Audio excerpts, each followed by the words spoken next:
Buenas noches para todos, para la hermana Norelén, Laura, Lady Laura, para María Angélica, María Silvia, Mónica y Patricia. Bueno, ya son 5 minutos en los que esperamos que de pronto llegara alguien más, entonces en honor a su puntualidad y por respeto a su tiempo, voy a dar comienzo a este primer encuentro sincrónico. Me presento, soy Magda Yolima Arias, soy la docente que facilita el módulo de procesos básicos, que este segundo bloque, este segundo semestre del 2017.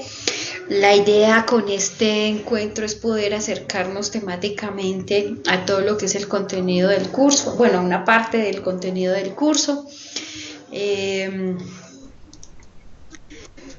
Vamos a hacer como dividir el encuentro en 3 partes: la bienvenida y la presentación, que es pues gran parte de lo que estoy haciendo, y presentarles el objeto que ustedes lo están viendo, una presentación e introducción al curso como tal en los contenidos, y al final trataremos varios temas al respecto. ¿Cuáles son los objetivos? Pues realizar este primer contacto con ustedes como estudiantes para aproximarnos y conocer también en parte cómo han avanzado con este proceso en estas 2 semanas que llevamos de bloque. Y introducir el tema como tal, específicamente en los procesos superiores. Voy a hacer rápidamente un recorderis de lo que es el sistema nervioso central, que es como nuestro filtro y nuestro medio y nuestro fin para el funcionamiento e interpretación de todo lo que son los procesos superiores. Entonces, el sistema nervioso pues es el coordinador de todas las actividades conscientes e inconscientes de nuestro organismo.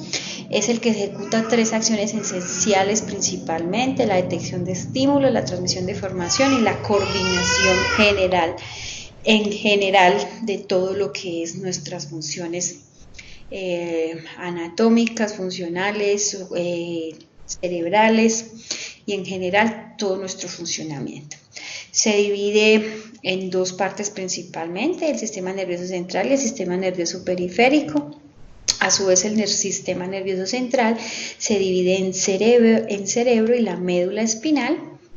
El cerebro se ubica en todo lo que es el encéfalo y nuestra cabeza, al interior de nuestra cabeza, la médula espinal a lo largo de la columna, y el sistema nervioso periférico simpático y parasimpático, que se divide en varias partes de lo que es el sistema nervioso, específicamente en la parte inferior del cerebro y la médula espinal. Tenemos un componente principal que es como la encargada de hacer todas las conexiones, tanto sensitivas de entrada como de salida, que es la neurona. La neurona tiene una división celular que tiene un soma y un cuerpo. El sistema nervioso entonces lo dividimos, disculpen. El sistema nervioso central se divide en encéfalo y médula espinal. El encéfalo, como se ve en la imagen, ubicado en la parte superior, en la parte más protuberante de nuestra cabeza, y la médula espinal a lo largo de la columna. El encéfalo tiene también una división que es una masa. Esa masa tiene una consistencia, por así decirla, muy similar a la de un... No, pero es que les daño la Navidad, como una natilla. Entonces, esa masa con esa consistencia está recubierta de unas membranas que se llaman las meninges, y esas membranas dan la dureza, el soporte y el sostenimiento al encéfalo, al cerebro. Esas meninges se llaman dura madre, pia madre y aracnoides, como lo pueden ver ustedes en la imagen. Se señala la dura madre, que es la capa más externa, la aracnoide es la capa media, y la pia madre, que es la capa más interna. En el encéfalo y en la columna sufrimos una diferencia clara entre lo que es la sustancia gris y la sustancia blanca. En el encéfalo, la sustancia gris es la parte más protuberante y la sustancia blanca es la que tiene menor contenido. Entonces, a medida que va descendiendo hacia la columna, se invierte. La sustancia blanca es la que va por fuera y la sustancia gris es la que va por dentro. Nuestro cerebro a su vez está dividido en dos hemisferios, hemisferio derecho, hemisferio izquierdo. Tiene tres circunvoluciones grandes que son muy notorias y evidentes, que se llama la cisura de Rolando, como se muestra aquí en la derecha, y la cisura de Silvio, y eso va haciendo la división anatómica de los lóbulos como tal. Se dice que el cerebro pesa aproximadamente 1200 gramos y los dos hemisferios están unidos por un cuerpo calloso, que es una unión de fibras que intercambian la información entre los lóbulos. ¿Me están escuchando bien?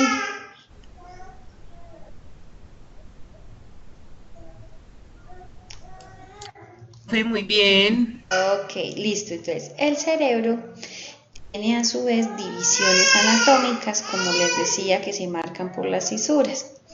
Entonces, tiene el lóbulo frontal, que es el lóbulo que está marcado en amarillo, el lóbulo parietal, que es el marcado en morado, lóbulo temporal, que está marcado con color verde, lóbulo occipital, que es el lóbulo de marcación azul, y el cerebelo y toda la médula espinal. El lóbulo frontal se encarga de todo lo que es procesamiento de información, toma de decisiones, incluso la neocorteza, todo lo que es elaboración de juicios. El lóbulo parietal se encarga de todo lo que son los aspectos motores, coordinación e integración. Lóbulo temporal procesa toda la información de memoria, lenguaje, audición, y el lóbulo occipital se encarga de todo lo que es procesamiento visual, y el cerebelo de partes del equilibrio. No significa que cada una de esas partes sea especializada, sino que cada una de esas partes tiene una especialización, por así decirlo, pero todo, absolutamente todo, está interconectado. Imagínense ustedes una red de circuitos o de cables, un cableado increíble, una cantidad de cables que se conforman, por decirlo así, con las neuronas, y que por todos esos cables pasa información. Bueno, el cerebelo también tiene dos divisiones, dos hemisferios, que van unidos por una parte que se llama el vermis o cuerpo vermiforme. El cerebelo se encarga de la coordinación de los movimientos de los músculos al caminar y otras actividades motoras. Entonces, junto con el oído, se encargan de darnos todo lo que es lo espacial y la orientación espacial y manejar el equilibrio. Entonces, esto es una imagen de lo que sería un cerebro humano, pues aproximando, es real el cerebro como tal, disecado y trabajado. Entonces vemos esta es la cara inferior, en esas formas que se ven como en forma de ostra, de concha, perdón, es el cerebelo. Aquí que se ve redondito es la médula, y encontramos toda la parte, la base del cerebro. Permítame una cosa. Entonces, esto que veo aquí, no sé si alcanzan a ver lo que estoy rayando. ¿Alguien me puede decir si lo ven? Sí, profe, sí se ve perfecto. Ok, esto que está aquí es el quiasma. Separación. Exacto. Que es como una X. Esa parte se llama el quiasma óptico, y es el que se encarga de hacer la integración de todo lo que recibimos de los estímulos visuales, y estos son los nervios ópticos. Entonces, la información que recibimos por este lado izquierdo llega y pasa al lóbulo derecho, específicamente la corteza occipital, y luego la información que recibimos del lado derecho pasa al hemisferio izquierdo. Esta es la estructura que se encarga de esa función. Esto que estoy rodeando es la médula, la parte que llega, esto es el bulbo raquídeo, esto es el cerebelo, y estos como cilios, como fosforitos, son los bulbos olfativos, que es lo que se encarga de el procesamiento de la información sensitiva con respecto al olfato. Bueno, el bulbo raquídeo se encarga de... El bulbo raquídeo es como la parte en que está entre, aquí encontraríamos el cerebro y la médula espinal. Entonces el bulbo raquídeo es una continuación de la médula que se engrosa al entrar al cráneo y se encarga de las funciones vitales, es decir, de la regulación del corazón y los músculos respiratorios. Entonces, por ejemplo, si alguna persona sufre un accidente y tiene un golpe o un trauma craneoencefálico con presión del bulbo raquídeo, se puede generar un paro cardiorrespiratorio y por ende la muerte. Una lesión del bulbo raquídeo es irreversible, implica una muerte instantánea. Entonces así veríamos en un humano disecado para experimentación, veríamos lo que es la estructura del bulbo raquídeo. Esto es que estoy señalando en la médula, esto es el bulbo raquídeo, aquí alcanzaríamos a ver algunas partes del cerebelo. Esto que vemos aquí en estos huequitos son los ventrículos, que es por donde circula el líquido cefalorraquídeo. Todo esto es la masa encefálica, la sustancia blanca, la sustancia gris y las duramadres, ¿sí? Bueno, tenemos una parte inferior que se llama la médula espinal. La médula espinal es la parte del sistema nervioso que es más larga y a su vez se divide, la médula espinal se protege por las vértebras y a su vez también tiene divisiones. Entonces, por ejemplo, una lesión a nivel cervical produce parálisis. Puede producir parálisis de los miembros superiores o de los miembros inferiores o de los 4 miembros. Sin embargo, no significa que una lesión a cualquier nivel, lumbar, saco, coxagia, pueda también afectar considerablemente la sensibilidad, la sensación y el movimiento. Entonces, así sería nuestra médula espinal. Si se dan cuenta, la sustancia blanca está por fuera y la sustancia gris está por dentro, a diferencia del cerebro, que vemos que la sustancia blanca está por dentro y la sustancia gris por fuera. Bueno, tenemos nuestro sistema nervioso periférico, que se divide en sistema nervioso simpático y parasimpático. El sistema nervioso simpático se encarga de preparar al organismo para las situaciones de emergencia o tensión. Entonces, si se dan cuenta, hay unos signos positivos y unos signos negativos. Entonces, el sistema nervioso simpático es el que se encarga de darnos toda la información para que podamos responder ante las situaciones de emergencia. Supongamos que ustedes van caminando, están solos, es de noche, está muy oscuro, y sienten como que algo se mueve por allá, un arbusto, y de pronto sale un gato. Entonces ustedes se asustan. El sistema nervioso simpático se activa principalmente ¿para qué?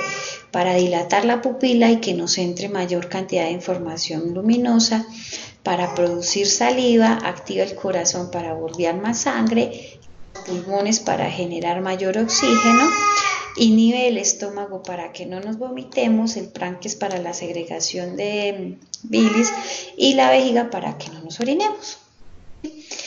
Entonces, a su vez, como el sistema nervioso se activa, el sistema parasimpático también regula, ayuda a que todo el cuerpo se regule para que todo esto se vuelva a su condición normal. Entonces, supongamos que ustedes tienen están enojados. Entonces ustedes se ponen coloraditos, ¿cierto? Uno se pone coloradito, se les sonroja la carita, empieza a tensionar los músculos. Mientras tanto, su sistema nervioso está trabajando y su sistema nervioso parasimpático le está mandando información al cuerpo para que nos cosas que no son tan importantes en ese momento, sino que el corazón mande más sangre surge nada y ustedes puedan, por ejemplo, responder ante una agresión o algo así. Bueno, entramos como tal a nuestros... Bueno, hasta el momento, ¿tienen alguna pregunta de ese tema?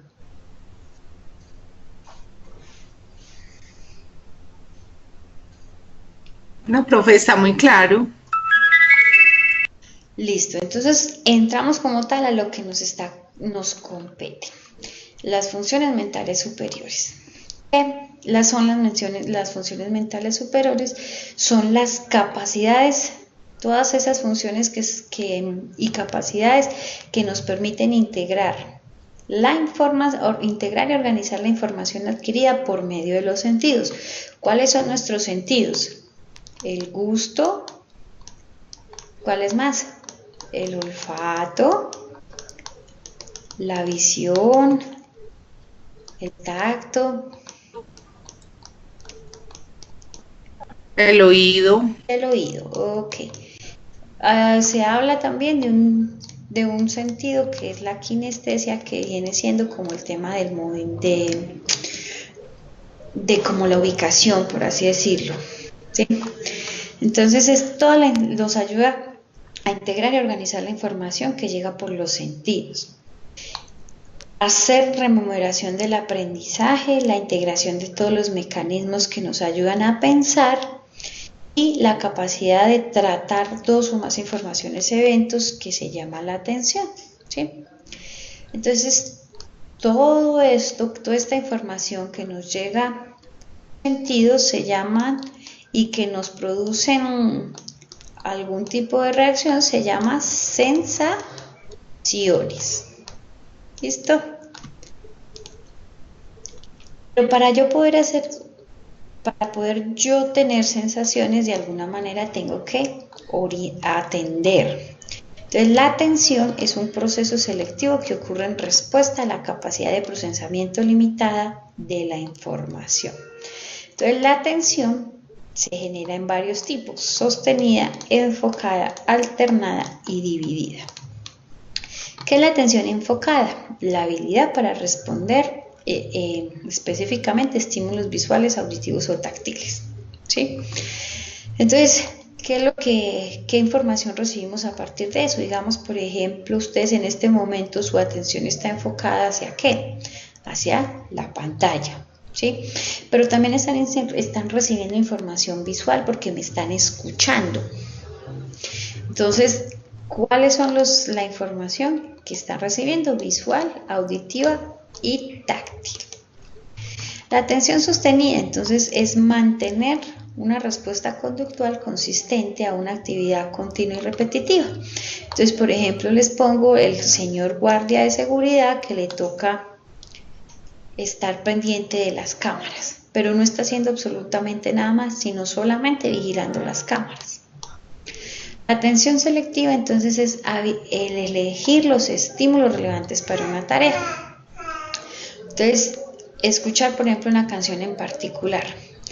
Y eso hace que usted se distraiga o anule los otros estímulos que no son relevantes para usted. Entonces, les pongo un ejercicio. Busquen mentalmente, busquen rápido todos los 7 que estén en el ejercicio. ¿Sí? Entonces, ustedes empiezan a fijarse únicamente en el 7 y lo demás lo empiezan a anular. Entonces empiezan a encontrar 7, 7, 7 y así sucesivamente. Ustedes empiezan a anular lo demás, solo se fijan en el número 7. Bueno, avanzamos.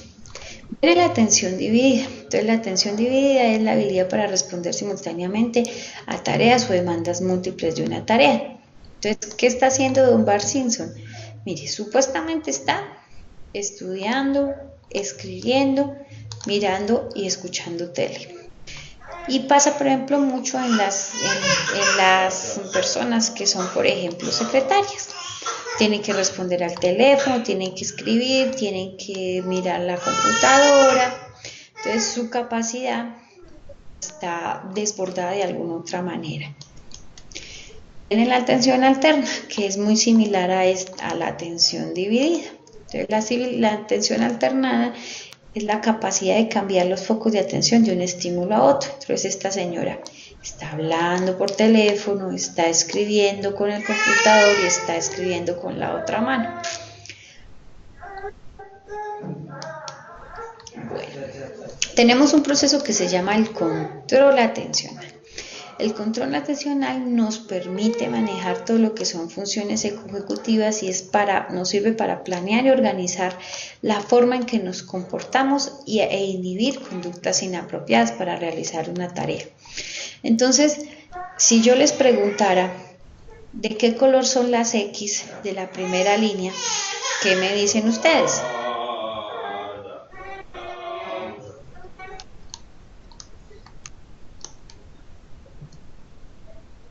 De esta primera línea. Exactamente. Pero si yo le pregunto de la quinta línea,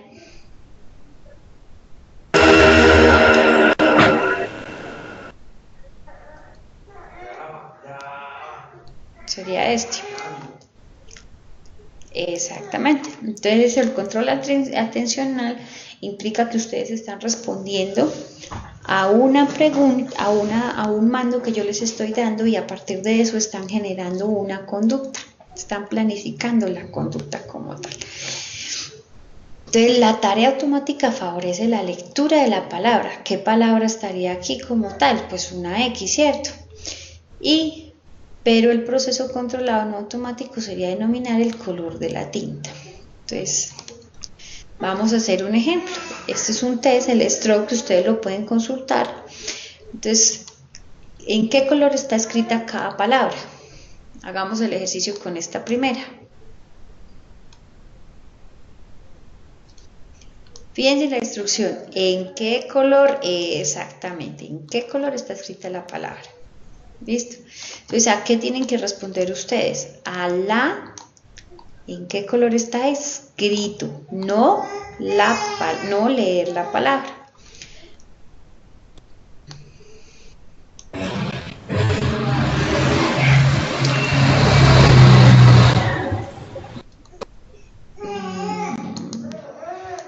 Bueno, ¿alguien va a hablar?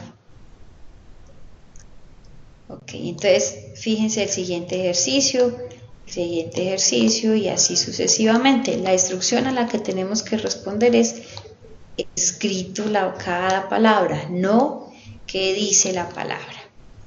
Este es un test que nos ayuda a manejar, a identificar la percepción que tiene una persona, y ustedes lo pueden encontrar en el laboratorio de psicometría. Pasamos a un segundo proceso que nos sirve para organizar la información. Entonces se llama la memoria. La memoria es un mecanismo que nos permite conservar la información transmitida. Y esa memoria nos permite almacenar experiencias y percepciones para evocarlas posteriormente.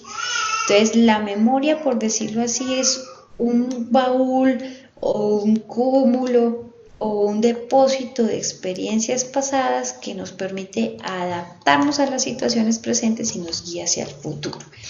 ¿Por qué nos guía hacia el futuro? Porque dependiendo de la forma en que nosotros aprendimos, vamos a proceder a comportarnos.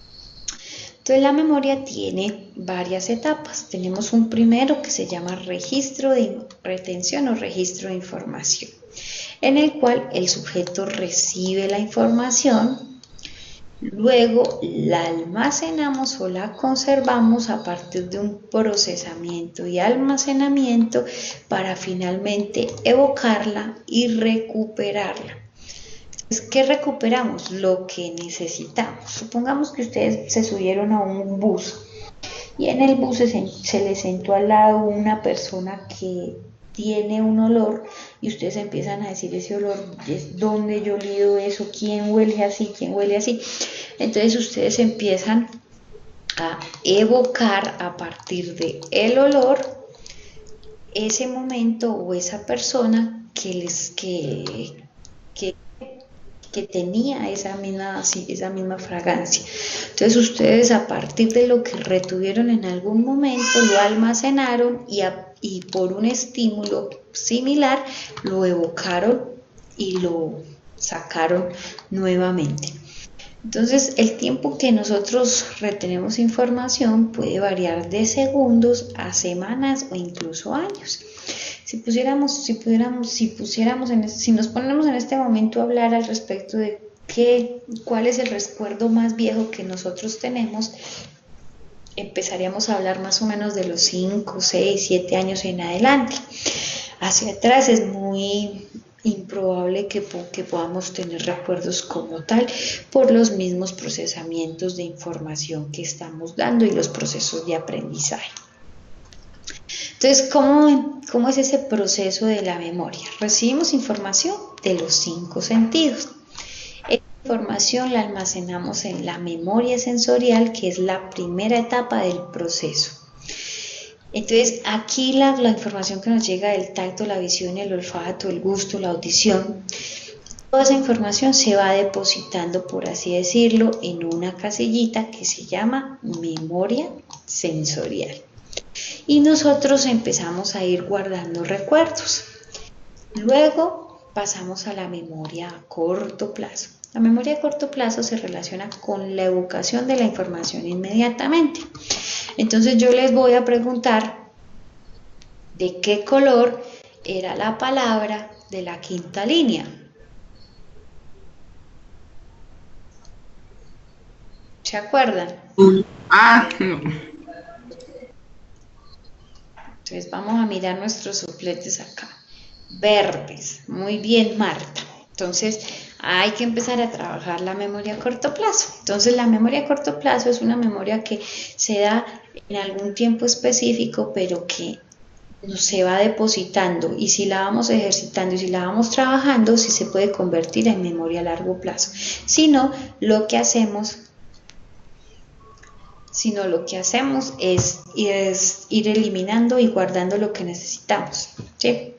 Entonces es una capacidad ilimitada, y lo que se hace es perderse en algún momento por desplazamiento de un nuevo recuerdo o por una tasa de olvido, porque no la necesitamos, entonces la olvidamos.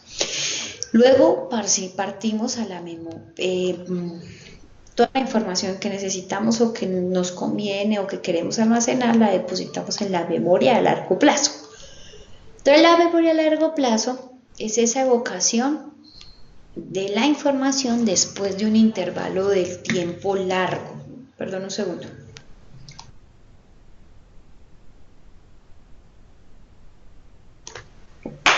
Entonces, la memoria a largo plazo es otro cajoncito que vamos llenando de recuerdos, vamos llenando de información. ¿Qué es esa memoria? ¿De qué se compone esa memoria a largo plazo? De memoria a corto plazo, que nos interesa, de recuerdos, de experiencias que se van almacenando y que incluso en algunos casos se dice que tiene una capacidad, no es ilimitada, pero sí tiene una capacidad mucho más amplia que las otras memorias. Entonces, con el paso del tiempo, la memoria a corto plazo se va deteriorando. Entonces nosotros somos como algo así más o menos. En la niñez estamos guardando recuerdos, llegamos a una época donde lo biológico, lo psicológico, lo social, todo se magnifica, incrementa la experiencia, está como en plenitud. Y luego empezamos un proceso de decaimiento. Ese proceso de decaimiento también se ve afectado, aparte de la edad, afecta mucho la memoria a largo plazo. Entonces se nos dan, por ejemplo, patologías como el Alzheimer, algunos deterioros neuronales degenerativos como la demencia senil, o por condiciones, por ejemplo, en temas de la salud específicamente, pacientes alcohólicos, enfermedades, cosas que nos van afectando la capacidad de recordar y de evocar. Tenemos una memoria que se llama la memoria de trabajo, que es la capacidad de mantener información mentalmente mientras trabajamos con ella. Entonces, en este momento, por ejemplo, yo estoy haciendo uso de mi memoria de trabajo. ¿Por qué creerían ustedes que estoy haciendo uso de mi memoria de trabajo?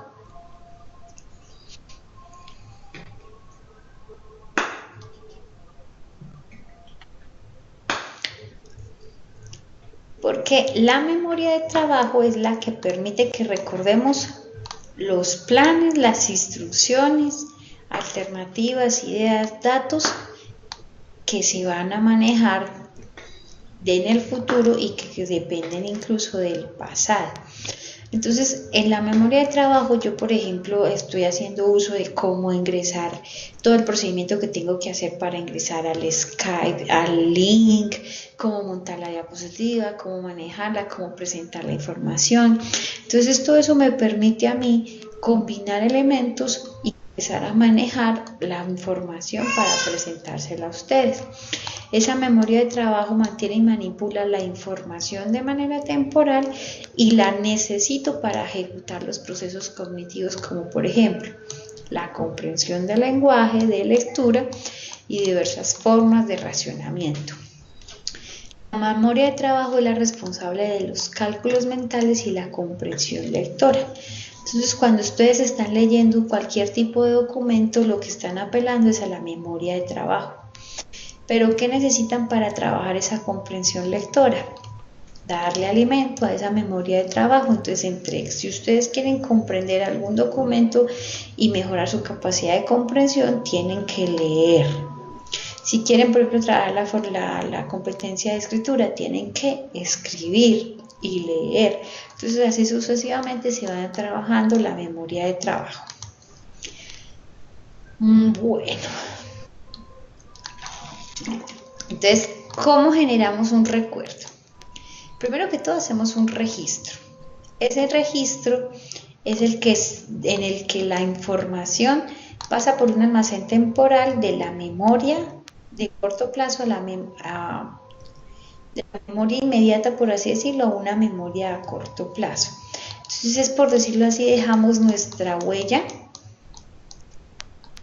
hacemos una huella de memoria. Esa huella de memoria se retiene en un tipo de memoria un poco más ampliada y hace que nosotros empecemos a analizarla y a elaborar detalles y a repetirla para poder recuperarla. Entonces, en el recuperar lo que yo hago es sacar la información de lo que tengo en el largo plazo para manejarla al corto plazo. Les pongo el ejemplo. Yo estoy viendo un bombillo, que es mi estímulo clave. ¿Yo qué hago? Una evocación. Si yo veo esto, ¿qué me evoca a mí? Pues, un bombillo, iluminación, una lámpara. Entonces empiezo a mirar en mi almacén de memoria qué se me relaciona a esto. Entonces yo ya sé que esto es un bombillo. Entonces empiezo a poner a trabajar mi memoria a largo plazo y a buscar cosas similares para que yo pueda reconocer entre diferentes alternativas que me presenta mi cerebro que esto es un bombillo. Entonces, ¿cómo funciona la memoria? Tenemos un estímulo externo, un olor, un sabor, un toque, una imagen. Ese estímulo externo lo percibimos a través de los sentidos, lo registramos sensorialmente a través de la memoria y si me interesa, lo guardo y si no me interesa, lo olvido.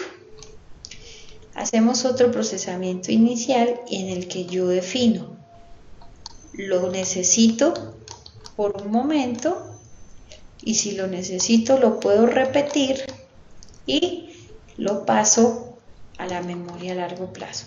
Y si no lo necesito, lo olvido. Entonces, yo convierto mi memoria a largo plazo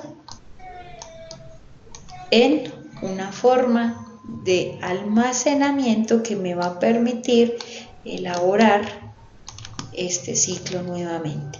Porque si yo vuelvo a ver esa imagen, yo ya sé que esa imagen a partir de todo este proceso corresponde a determinado elemento, a determinado objeto.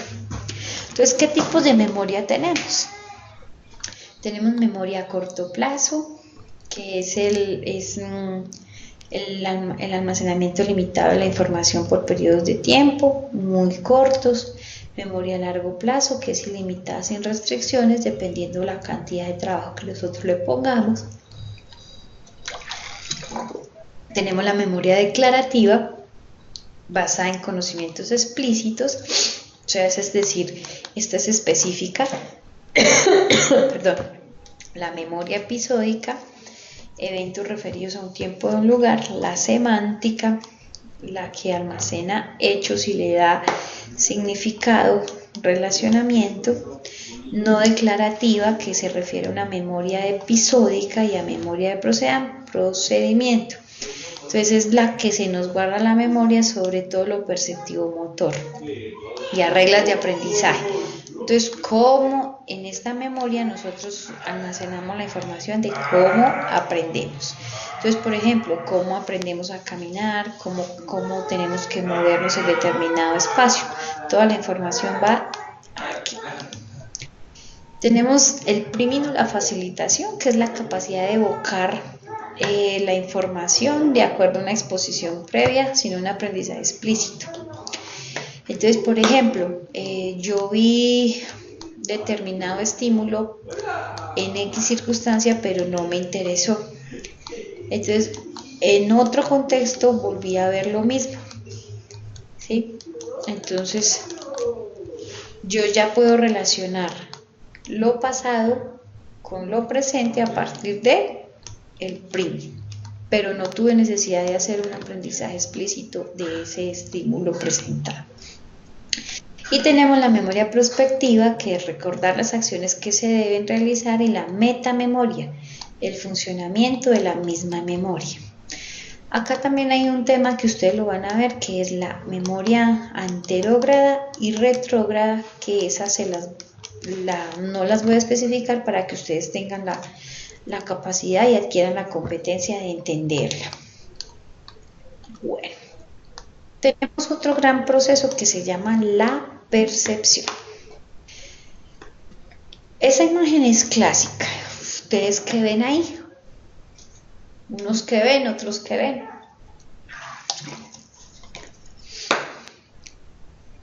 Hola, ¿me escuchan? Cosas. Primero se ve como puede ser una copa si miramos la figura blanca. Si miramos las partes oscuras, podemos pensar que son dos rostros. Exacto. Entonces, esto nosotros lo llamamos la figura fondo. Realmente uno no sabe si el fondo es el negro o el fondo es el blanco. Pero unos pueden ver un rostro, como otros pueden ver una copa. Entonces, lo que nos permite la percepción es procesar la información, ¿sí? Entonces, por eso hablamos aquí de un proceso activo constructivo en el que el perceptor, antes de procesar la nueva información con los datos archivados en la memoria, crea un esquema para aceptarlo o rechazarlo a partir del aprendizaje. Entonces, es lo que nos permite que a través de los sentidos recibamos información, la elaboremos y la interpretemos para volverla a sacar al medio.